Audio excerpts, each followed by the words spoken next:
النبي تبسم وتبسم ده النبي تبسم اللهم صل عليه. Buhara'da bir pir geçiptir. Olay diye ona Sof Allah yar diyeli. Sofi Allah yar. Adı Allah yarmış da. Atan yerdir, senem yerde kılık kıl. Yamallık eylegenge yaxşılık kıl. Bayyey. Büyük pirlin makamı bügürdün diysen ay.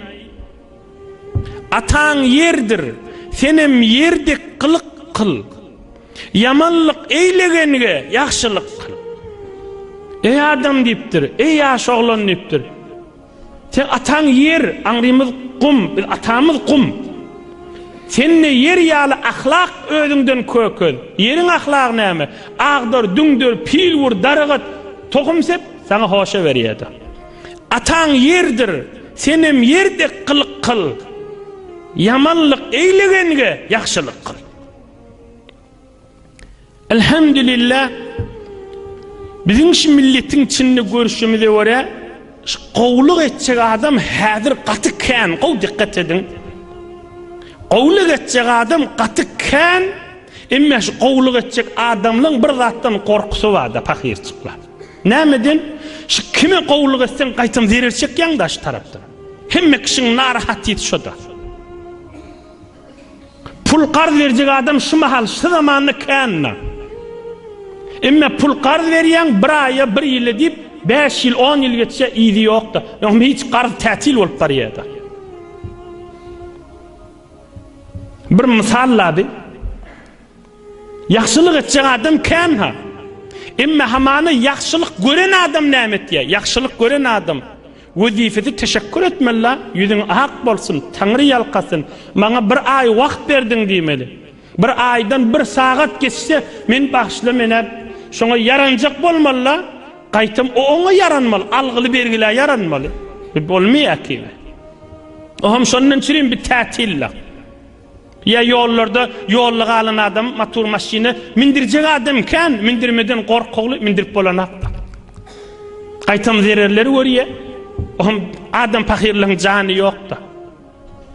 Ya öz yaxşylygyny kärrek ýetirip berse, tarap hyýal edýär, şoň wezifesi muqaddiýe. Bir aylık berip saklap bämon wezifesi bolar ýaly. Hamany bir adamdan ya bir ahundan ya bir qaridan ya öz dogan garyndaşyndan kärrek yaxşylyk görýär-de, o fakir şoňa yaxşylyk etýär-de, şoň wezifesi muqaddiýe, wezifesi akýan, aylyk berip saklanak akýany. Näme diýip wezifesi bolmaly? Yaxşylyk ediberseň tarap soňam senden algyly bolýar, ama adam fakirliň ýene jany ýokda, eş yaxşylyk etseň qaytam men içinden derelçek ýan men diýdi. Hatta öz dogundan, hatta öz gaýnynesinden, gelininden yaxşylyk ediberse, fakir ýerinden olukon dereri görýär. Ýoksa Hudaýa şükür yaxşylyk etjek adam kan hanýy. Elhamdülillah. Teşekkür etmeýe ya teşekkür de gerekkä, zerer ýetirmese boljak. Ine Peygamberimiz Aleyhissalatu vesselam'ın ayda sözünün bir manasy şuda. Hazreti Adam hemmäňiz Hazreti Adam'a gaşyn, Hazreti Adam da aňyrsy gumdur diýär. Aňyrsy gum diýär, özü gumdan halk bolan. Ataň yerdir, senem yerde kılık kıl.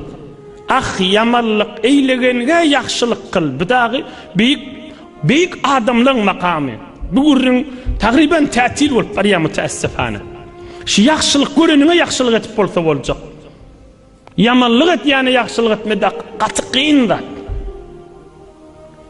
Am sen men näme der salyly şu gurrundan? Sen aýdýaňda şu gurrun näme diýip gıygyryp aýdyp otyň? Ey ýaş oglan, ey hacı däde, ikimide dersçi şu gurrundan stadyndan. Öz yaxşylygyň et, hiç kimden teşekkür intizaryň bolmasyn, ahiratym diýip et. Tamam. Yaxşylygyň et, teşekkür, şu bana Tanrı yalqysyn diýsin nip intizaryň bolmasyn. Özüň rahat et.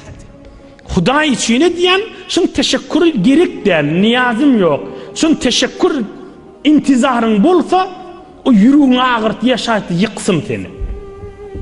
sen yaxşılığın beraberine yamanlık köküdiyadi, tarafı yıqyadi, on narahat çisi. Onun almalı dersi, sen yaxşılığın et, Allah için ettim, o taraf teşekkür eder, yani kadırdani eder, Tanrı yalkasın deyse deysin, deymesin deyip de sogabın et. Öz kıyamatın, öz nurun, öz ameli salihin olup kalsın.